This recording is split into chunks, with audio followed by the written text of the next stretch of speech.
Hello everyone, स्वागत है आप सभी का हमारे इस बहुत ही अहम वीडियो में, जिसमें हम उन सीए फाइनल के स्टूडेंट्स की परेशानी दूर करने की कोशिश करेंगे जिन्हें अकेलापन, बेचैनी, anxiety, feeling of missing out परेशान कर रहा है।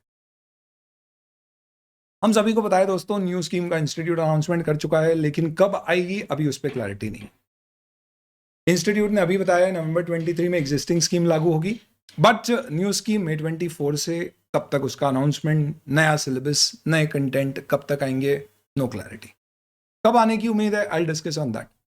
बट जब तक ये नहीं हो रहा है तब तक सीए फाइनल के स्टूडेंट्स के साथ एक इशू है। उन्हें ऐसा लग रहा है कि are we losing out on, because student understands very well that you may never have time to do things perfectly, but you'll always have time to do it over again. तो क्या मैं अभी कर लूं और फिर जो चेंजेस हैं उसे बाद में करके अपनी बैचेस कंप्लीट करके तैयार रहूं, या मैं वेट करूं? मेरा ऐसा मानना है दोस्तों कि इसके लिए आपको आइडियली डिसीजन कैसे लेना है ये डिपेंड करेगा कि आपके पास कितना अवेलेबल टाइम है और आप कितना कुछ कर चुके हो। रिमेनिंग टाइम में क्या आप कुछ टाइम तक बिना कोई बैचेस कवर किए, बिना कोई अपने नए सब्जेक्ट्स को लिए, क्या आप वो समय अभी दूसरी चीजों में इन्वेस्ट कर सकते हो? May be getting into activities with विकासा सिकासा, और may be getting into any other kind of skills और को करिकुलर एक्टिविटीज, और involving yourself in better manner in your offices and all. मुझे नहीं पता, बट क्या मुझे उसमें जाना चाहिए या फिर मुझे इमीडिएटली नेक्स्ट सब्जेक्ट स्टार्ट करना चाहिए? इन सब के लिए मैंने मेरा 16 साल का टीचिंग अनुभव, प्लस जो अभी स्टूडेंट्स की क्वेरीज आ रही है, उनके जो डाउट्स हैं वो, और एज ए स्टूडेंट मैं जब पढ़ता था, यहाँ पे मैंने हर तरह की पढ़ाई करी है। फाउंडेशन में 40 मार्क किसी सब्जेक्ट में लाके भी पास हुए, इकोनॉमिक्स, और फाइनल में ऑल इंडिया रैंक भी सिक्योर करी, 46। तो इन सब के मिश्रण से मैंने ये देखा कि normally it is very important that a student should have the right piece of mind. वो तभी आएगा when we know if I am not taking a subject, why am I not taking? Am I not missing out on something? If I am taking a next subject or preparing for something now, why am I doing this? ये clarity लाने का एक बहुत simple सा तरीका है।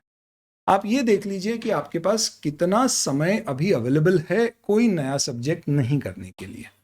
वो कैसे निकालना है? बहुत सिंपल है। कोई भी बोध ग्रुप देने वाला स्टूडेंट एग्जाम की ड्यू अटेम्प्ट की ड्यू डेट से 6 महीने पहले तक अपनी सारी क्लासेस कंप्लीट कर लेता है, क्योंकि 6 महीने आपको आसानी से लगेंगे। 4 से 5 महीने revision, mock test, RTP, MTP, plus 1 महीना अगर आपका कुछ लेफ्ट आउट हो गया है या कोई अमेंडमेंट्स बाकी देखने के रह गए, वो सब के। इस हिसाब से अगर आपकी एग्जाम, आप ऐसे प्लान कर लो कि अगर आपका एग्जाम नवंबर 24 में, तो मई 24 तक मेरी सारी बैचेस हो जाना चाहिए। अब न्यू स्कीम में प्रपोज 6 सब्जेक्ट में 6 सिलेबस में 6 सब्जेक्ट्स हैं, इसमें मल्टी डिसिप्लिनरी का तो होश ही नहीं है। वो तो आएगा फिर मालूम पड़ेगा, ओपन बुक है तो कितना पढ़ना है, नहीं पढ़ना है, क्या है। और बचा आपका आईडीटी और डीटी। नॉर्मली आईडीटी डीटी में स्टूडेंट्स 4 से 6 महीने रखते हैं बैच कवर करने के लिए। Multi disciplinary we don't know, maybe 1 to 2 months, यानी इफेक्टिवली 6 से 8 महीने मेरे पास ये 3 सब्जेक्ट के रखना है। और ये मैं आखिरी में लूंगा, क्यों? क्योंकि इन दोनों में चेंजेस होते हैं और इसका तो कंटेंट। तो अगर मैं और बैक कैलकुलेट करूं तो उस लॉजिक से I should rather say, depending on finance act, DT, IDT की बैचेस कब आती हैं, ये सबको दिमाग में रखते हुए, डिपेंडिंग ऑन माय अटेम्प्ट, ये मेरी लास्ट डेट है दोस्तों, जहां तक मेरे बचे हुए 3 सब्जेक्ट की क्लासेस कंप्लीट हो जाना चाहिए, एफआर, एएफएम और ऑडिट। अब अगर आपकी ये हो चुकी है, रिलैक्स रहो, दूसरी एक्टिविटीज करो। नहीं हुई है तो डिसाइड करो कि आप कितने समय तक नहीं भी लोगे तो चलेगा, पर सर क्या वाकई रुकने से फायदा है? तो दोस्तों, न्यू स्कीम इंस्टीट्यूट की पार्लियामेंट के द्वारा अप्रूव होने के बाद अनाउंस होगी। पार्लियामेंट कब अप्रूव करेगा, यू रियली कांट प्रिडिक्ट। कुछ लोग कहते हैं कि इंस्टीट्यूट की सी एक्ट में भी कुछ चेंजेस होने वाले हैं, डिसिप्लिनरी प्रोविजन से related, nothing to do with you as an student. But शायद वो और सिलेबस के सारे चेंजेस एक साथ प्रिपेयर होके, टेबल होके एक साथ अप्रूव अमेंड होंगे, maybe, that's just a guess, जब भी पार्लियामेंट अगली बार सदन में आएगा। Will that happen in a month's time or 3 months' time? We really are not very sure. Could happen any point of. किसी चीज तो अगर अपन अपने कंट्रोल में नहीं कर सकते तो उसे देख के परेशान नहीं होना है, अपने कंट्रोल में जो चीज़ें अपने को उस पर फोकस। मेरे कंट्रोल में ये है कि भाई मैं कितना वेट कर सकता हूँ डिपेंडिंग ऑन दीज टाइमलाइंस। तो अगर मुझे लगता है कि लेट्स से फॉर एग्जांपल मेरी एग्जाम नवंबर 25 में है, तो नवंबर 24 तक भी मेरे 3 सब्जेक्ट कौन से, FR, AFM और ऑडिट कंप्लीट होंगे तो चलेगा। तो I know I have time. FR में कितना समय लगेगा, तो देखो I would obviously suggest you to do regular batch. The reason for that is कि रेगुलर बैचेस में यूजुअली, जैसे FR ऑडिट की मैं बात करूँ, कभी आपको सिंप्लीफाइड पे नहीं जाना चाहिए, क्योंकि न्यू कोर्स में इंस्टीट्यूट काफ़ी गहराई में शुरुआती दौर में, क्योंकि आपके स्टडी मटेरियल और ये सब इवॉल्व होते हैं, तो सारा पेपर स्टडी मटेरियल से आए ऐसा ज़रूरी नहीं होता है। पहले अटेम्प्ट में शायद आ जाए, दूसरे में कुछ ना कुछ नया आता ही। ये देखा है हिस्टोरिकली मैंने 2017-14 जब जब सिलेबस चेंज हुए। तो आपको गहराई में देखना है तो डेफिनेटली रेगुलर। प्लस जो अपनी FR और ऑडिट की रेगुलर बैचेस हैं, तो FR की बैच के समय हवाएं शुरू हो चुकी थी, इसलिए हमने देखा कि FR में, क्योंकि सिलेबस कंटेंट में चेंज नहीं है, मैं आगे बताऊंगा, सिर्फ MCQs प्रपोज्ड हैं कि न्यू स्कीम में इंट्रोड्यूस किए जाएंगे। तो डेली क्लास के बाद उससे रिलेटेड MCQs हमने दिए, क्लास में भी सॉल्व किए हैं, प्रैक्टिस के लिए भी दिए हैं, आपको बाकायदा बोर्ड नोट्स में लिखे हुए प्रिंटेड भी मिलते हैं। तो इससे जो स्टूडेंट अभी की स्कीम में पढ़ रहे हैं उनको थोड़ा, ज़्यादातर करते नहीं है, पर अगर आप कर लो तो और अंडरस्टैंडिंग बेहतर हो जाती है। जो डेफिनेटली न्यू स्कीम में जाने वाले उनको करना चाहिए। इससे होगा क्या, you will all be better prepared. FR में ऐसे चेंजेस नहीं है, तो you really don't have too much of a problem also there in doing the particular batch. वो मैं अभी बताता हूँ कि कंटेंट में क्यों चेंजेस नहीं है और अभी की बैच क्यों परफेक्ट है। तो regular is what we suggest. तो अगर आप रेगुलर करते हो FR की, तो it is like 105 lectures which is 340 hours. तो रफली आप बोल सकते हो 4 महीने में कंप्लीट होगी। तो 4 महीने में FR की बैच अगर मैं कंप्लीट कर लेता हूँ, ऑडिट के लिए 2 महीने, AFM के जितना भी टाइम पीरियड लगता है, उस हिसाब से आप देख लो कि भाई नवंबर 24 है, मेरे पास इतना समय अवेलेबल है, तो अगर मैं 2 महीने नहीं भी करूंगा बैच तो चलेगा क्या? नहीं चलेगा तो एक सब्जेक्ट शुरू कर देता हूँ। सबसे पहले कौन सा शुरू करना चाहिए? मेरा स्ट्रॉन्ग सजेशन है कि आप FR करें, बिटवीन FR एंड AFM। उसका रीज़न क्या है दोस्तों? Financial reporting is based on Ind AS which are issued by MCA, Ministry of Corporate Affairs, hence it is a law. तो लॉ चेंज नहीं होगा तो सिलेबस चेंज नहीं हो सकता, यानी आपका कंटेंट FR का चेंज नहीं हो सकता। पूरा Ind AS बेस्ड इंस्टीट्यूट ने जो सिलेबस प्रपोज किया है, कंटेंट भी है उसका, अगर मैं उस कंटेंट को भी देखता हूँ तो more or less I find that the content more or less is the same FR में। इनफैक्ट अभी जो FR में Ind AS कोर्स में नहीं है, जैसे 104, 106 नए वाले में भी वो सिलेबस में नहीं, वहाँ पे चेंज है। तो सिर्फ ये 2 5 मार्क के सब मिला के टोटल इंटीग्रेटेड रिपोर्टिंग CSR के टॉपिक है, उसकी जगह ये 2 थ्योरी टॉपिक आ गए, 2 लेक्चर में कवर हो जाएंगे। इसके अलावा कोई चेंज नहीं है। लॉ बेस्ड है तो लॉ चेंज नहीं होगा तो कंटेंट चेंज नहीं होगा। ज़्यादा से ज़्यादा MCQ आ गए, थोड़ा सा क्वेश्चन पेपर पैटर्न चेंज हो सकता है। ऐसे भी स्टूडेंट को गारंटी है कि आप अभी बैच लेते हैं, न्यू स्कीम आती है, आपके जो भी नए चैप्टर्स आएंगे उसके अमेंडमेंट लेक्चर्स प्लस उससे रिलेटेड कंटेंट नोट्स आपको किसी तरह से प्रोवाइड किए जाएंगे without additional cost, whether it is FR और audit. So you are otherwise not worried. पर आपका क्या हुआ, 105 लेक्चर्स आपने कवर कर लिए, जिसमें से हो सकता है 2 लेक्चर्स अभी के काम के नहीं आएंगे न्यू सिलेबस में और 2 एक्स्ट्रा पढ़ना पड़ेंगे। तो आपका बढ़िया क्या होगा, सबसे ज़्यादा टाइम यूज़ हो जाएगा। AFM में प्रॉब्लम क्या है दोस्तों, इंस्टीट्यूट ने पेपर पैटर्न चेंज किया, तो क्या है AFM लॉ के ऊपर बेस्ड नहीं, तो depending on the paper pattern the approach of study completely में change, and that is my guess or opinion कि कंपैरेटिवली AFM में possibly changes in terms of the paper pattern and because of that the content or the way you have to study the content could change substantially. इसलिए FR prioritize करे, AFM बाद में। दोनों हो चुके हैं और ऑडिट लेना चाहते हैं तो ऑडिट के बारे में सबसे पहली बात, ऑडिट में आप यूँ समझ लीजिए कि 25% से 30% सिलेबस आपका डिलीट हो गया है और उसकी जगह कुछ नया कंटेंट आ गया है। ओवरऑल आपके सिलेबस की लेंथ अगर आप देखेंगे तो 10 to 20% रिड्यूस हो गई। कैसे? कंपनी ऑडिट, जिसे हम ऐसे भी ऑडिट सिंप्लीफाइड बैच में सबसे आखिरी में लेते हैं, क्योंकि मालूम था भी नहीं इसकी आने वाली है, तो उस हिसाब से हमने लास्ट में रखा।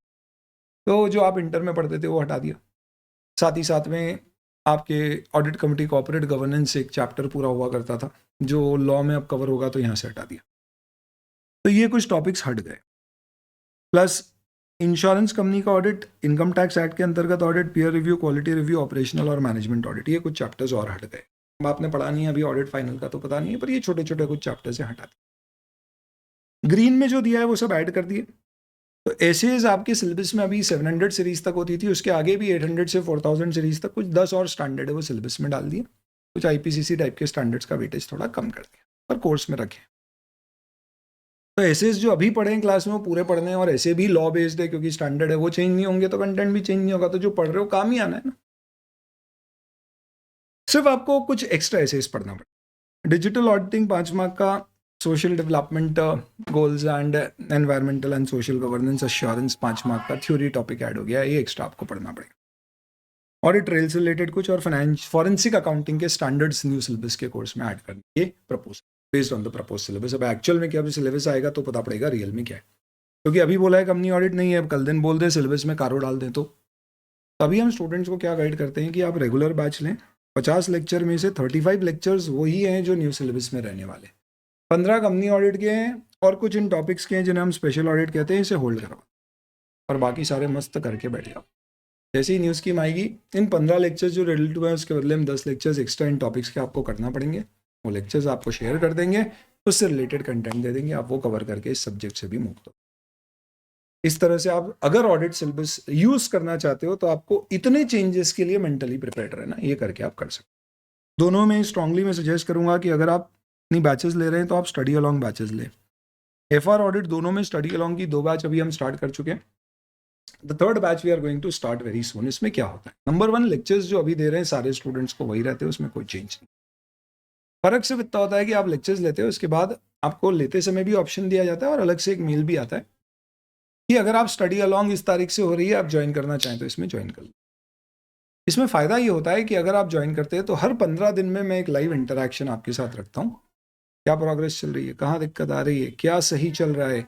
आपको किसी भी प्रकार के क्लासेस एकेडमिक या नॉन एकेडमिक इश्यूज है डिस्कस करो फैकल्टी से, स्टडी अलॉन्ग यानी अलॉन्ग विथ योर फैकल्टी। और हर 15 दिन में जब ये मीटिंग होती है तो स्टूडेंट्स को काफ़ी क्लैरिटी आती है, यार सही है, कोई डाउट आता है तो समझ में आता है। यही नहीं, पहले दिन मैं आपको एक शेड्यूल बना के देता हूँ कि आपको ऐसे पढ़ना है, तो आपका अटेम्प्ट ये इस हिसाब से आपको ये टॉपिक शायद नहीं पढ़ना होंगे, इसको आखिरी में रखना है, ये पहले पढ़ना है, ये सीक्वेंस आपका होगा। और इसके साथ साथ में डेली बेसिस पे आपको एक एक्सेल गूगल शीट दी जाती है, आप उस पर अपडेट करते हो कि मैंने लेक्चर आज कंप्लीट किया, ये वाला ट्रैक होता है उसे ऑफिस के द्वारा। और अगर आप नहीं अपडेट कर रहे हो तो बकायदा फ़ोन आता है, बच्चे बोलते हैं बकायदा कि हाँ सर इस फ़ोन आने के चक्कर में हमको रहता है नहीं ऑफिस से फ़ोन आएगा, लेक्चर कर लेते हैं, बार बार मना करना अच्छा नहीं। हर 15 एफआर में और ऑडिट में हर 7 से 8 लेक्चर के बाद एक टेस्ट होता है 50 मार्क का, जिसको इवेल्युएट करके विथ फीडबैक एक एक क्वेश्चन पे आपको दिया जाता है। स्टूडेंट जिन्होंने ये बैच ज्वाइन करी है, ऑब्वियस सी बात है शुरू में अगर 100 स्टूडेंट स्टडी अलॉन्ग में आते हैं तो फिर थोड़े थोड़े से हट जाते हैं, और जो बचते हैं फर्स्ट से सेकंड थर्ड फोर्थ सेशन में दे गिविंग एक्सेप्शनल रिस्पॉन्सेज कि सर हर बैच में अगर ऐसा होता था।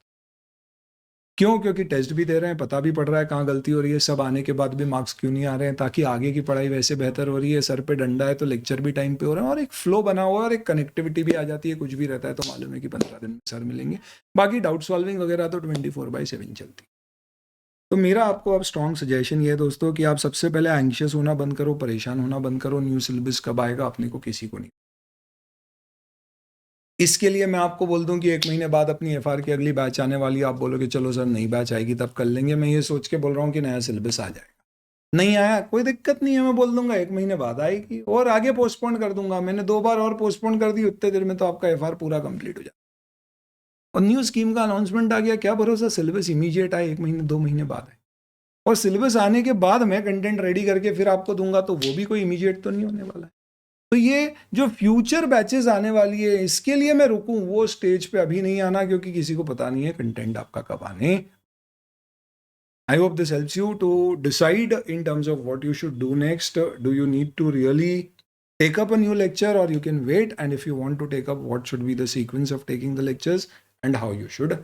Any other questions, put in the comment box, very happy to help you there, या फिर WhatsApp पे डायरेक्ट मैसेज करना है तो लिंक्स डिस्क्रिप्शन पे दे रखे हैं। Thank you.